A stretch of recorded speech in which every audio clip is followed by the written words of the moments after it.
En séjournant à l'hôtel, tu t'attends à un certain niveau de service. Mais ce que tu ne réalises probablement pas, c'est que les hôtels ont beaucoup de secrets et de règles que tu n'es pas censé connaître. Alors pourquoi ne pas regarder sous ton lit d'hôtel pour découvrir ce qu'on t'y cache ? Voici notre liste des secrets d'hôtel et elle commence par numéro 1. Les hôtels ne fournissent pas de dentifrice à leurs clients pour 2 raisons principales. Soit c'est trop cher, soit, ce qui est d'ailleurs étonnant, ce n'est pas assez cher. Pour les hôtels bon marché, l'achat de dentifrice, considéré comme un produit médical, coûte trop cher.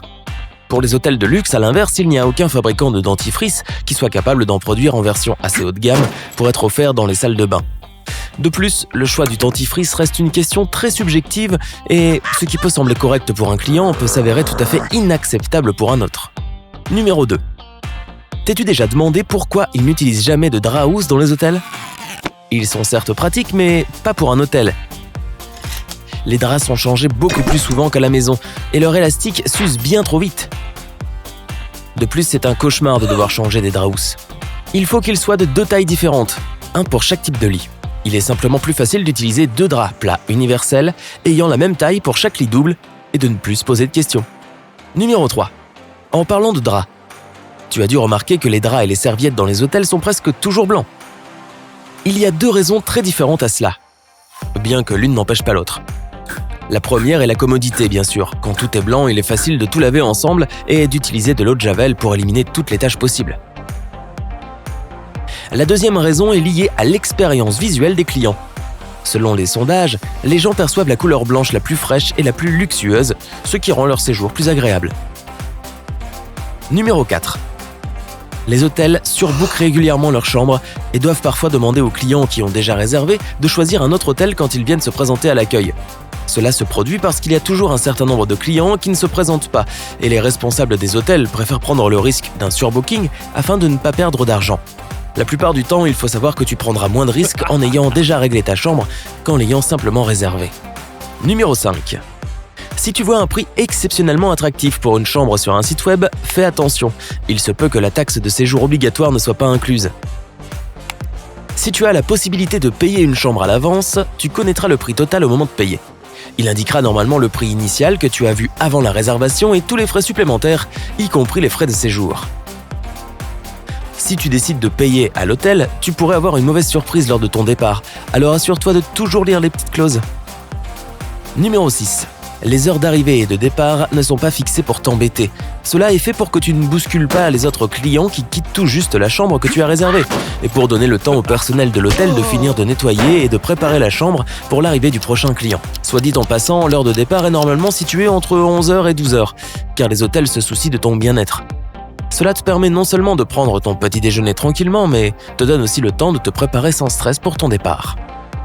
Numéro 7. Tu as peut-être remarqué quelque chose d'assez bizarre dans de nombreux hôtels. Un téléphone dans la salle de bain, en particulier juste à côté des toilettes. Si tu te demandes qui aurait besoin d'une telle commodité, tu seras probablement surpris d'apprendre que c'est un prérequis pour que les hôtels reçoivent une certaine accréditation. Mais quand on y pense, ce n'est pas inutile non plus. Par exemple, si tu glisses et que tu tombes sur le sol mouillé de la salle de bain, un téléphone peut être pratique pour appeler à l'aide. Numéro 8. La plupart des hôtels ont un coffre-fort dans chaque chambre afin de protéger tes objets de valeur, comme les documents, les bijoux ou même l'excédent d'argent liquide que tu ne souhaites pas garder sur toi. Mais il serait peut-être plus sage de choisir un autre moyen d'assurer leur sécurité. Le fait est que les coffres-forts d'hôtels utilisent des codes d'accès au lieu de serrures ordinaires, et il y a de fortes chances pour que le personnel connaisse le code. Si un cambrioleur potentiel apprend ce code, il pourra ouvrir le coffre de n'importe quelle chambre, y compris la tienne. Comment protèges-tu tes affaires lorsque tu voyages ? Réponds-nous dans les commentaires. Numéro 9. Pour en revenir aux salles de bain, as-tu remarqué que les hôtels ne fournissent généralement pas de ventouse pour déboucher les toilettes dans les chambres ? Ce n'est pas une entorse aux bonnes mœurs, c'est fait exprès. Les hôtels veulent que tu aies le sentiment d'être la première personne à entrer dans la chambre où tu séjournes. C'est une question de confort. Or, c'est la principale préoccupation de tout hôtel qui se respecte.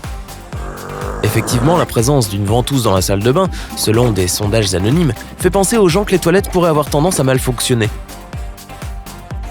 Donc pas de ventouse, désolé. Numéro 10. La plupart des hôtels, si ce n'est tous, ont des planchers entièrement recouverts de tapis. Et il y a quelques très bonnes raisons à cela. Tout d'abord, la sécurité. Tu es beaucoup moins susceptible de glisser et de tomber sur de la moquette que sur un plancher en bois ou en carrelage. Deuxièmement, c'est beaucoup plus rentable, car il est plus rapide et moins coûteux de remplacer un tapis abîmé que de changer tout le revêtement de sol d'une pièce. Enfin, les tapis permettent d'avoir une meilleure insonorisation, ce dont tu pourrais être très reconnaissant si tu as des voisins intempestifs. Numéro 11. Si tu penses que le système de classement par étoile rend un hôtel plus ou moins bon selon le score qu'il détient, nous avons une surprise pour toi. Le nombre d'étoiles ne représente que le nombre d'équipements et de services dont dispose tel ou tel hôtel, comme le Wi-Fi gratuit, une piscine, un accueil 24 heures sur 24, etc. Un hôtel peut avoir 5 étoiles mais être sale et peu accueillant, tandis qu'un hôtel 2 étoiles peut offrir moins de commodités mais être beaucoup plus confortable. C'est pourquoi il est préférable de vérifier les commentaires que les clients laissent à propos d'un hôtel avant de se décider à réserver. Numéro 12. Si ton hôtel a des clés sous forme de carte à bande magnétique, assure-toi de ne pas les laisser en contact avec ton téléphone portable ou ton porte-monnaie. Le problème, c'est que ces cartes sont souvent remagnétisées et qu'elles sont conçues pour que ce processus soit simple et rapide. Ainsi, un aimant assez puissant, comme celui de ton téléphone portable, peut effacer le contenu de ta carte magnétique et tu ne pourras plus entrer dans ta chambre. L'hôtel te fournira sûrement une nouvelle carte, mais cela peut être assez désagréable. Numéro 13. T'es-tu déjà demandé ce qu'est un petit déjeuner continental et pourquoi il s'appelle ainsi ? En réalité, ce nom vient du Royaume-Uni, qui est un ensemble d'îles. Et il signifie un petit déjeuner servi en Europe continentale. Il peut inclure des pâtisseries, du pain en tranches avec différentes garnitures, de la charcuterie, du fromage, du jus de fruits et des boissons chaudes. Numéro 14. Beaucoup d'hôtels acceptent seulement les cartes de crédit comme moyen de paiement, sans quoi tu ne pourras pas réserver directement une chambre ou utiliser les services payants offerts par l'établissement. Cela peut sembler contre-intuitif, mais c'est logique. La réservation d'une chambre ne représente que la première étape de ton séjour à l'hôtel. Pendant tes vacances ou ton voyage d'affaires, tu peux utiliser le mini-bar ou d'autres services payants que tu ne devras régler qu'à ton départ. Si ta carte n'est pas assez alimentée pour couvrir toutes tes dépenses, l'hôtel n'aura aucun moyen de récupérer son argent, sauf en te poursuivant en justice. En revanche, si tu paies avec ta carte de crédit, tous les frais supplémentaires iront à la banque et tout le monde est content. Numéro 15. Beaucoup de gens pensent que les hôtels n'ont pas de plafonnier pour créer une atmosphère intime et faire en sorte que les clients se sentent comme chez eux. Ce n'est que partiellement vrai. En fait, il existe des chambres d'hôtel avec des plafonniers, mais la plupart sont d'un genre plus coûteux. Comme d'habitude, la raison en est avant tout économique. Les appliques murales et les lampadaires sont beaucoup plus faciles et moins coûteux à entretenir, tandis que les plafonniers coûtent beaucoup plus d'argent à installer et à remplacer. Et puis bon, les appliques murales créent effectivement une ambiance intime, n'est-ce pas ? Numéro 16. Si tu dois choisir entre un hôtel bon marché et un hôtel plus cher, pense au but de ton séjour. Cher ne signifie pas forcément mieux. Les hôtels bon marché offrent souvent de nombreux services gratuits à leurs clients, alors que les hôtels luxueux facturent plus probablement un maximum de services. Si cela se produit, c'est bien parce que les hôtels moins chers se concentrent sur la satisfaction des voyageurs indépendants, qui viennent souvent avec leur famille et payent toute leur poche. Dans le cas des voyages d'affaires, c'est différent. Les entreprises payent le séjour de leurs employés, si bien que les hôtels peuvent se permettre de facturer tous les frais à l'employeur du client. Numéro 17. N'est-il pas ennuyeux que beaucoup d'hôtels n'aient pas de prise électrique près du lit ? En fait, c'est la modernité qui est à blâmer dans le cas présent.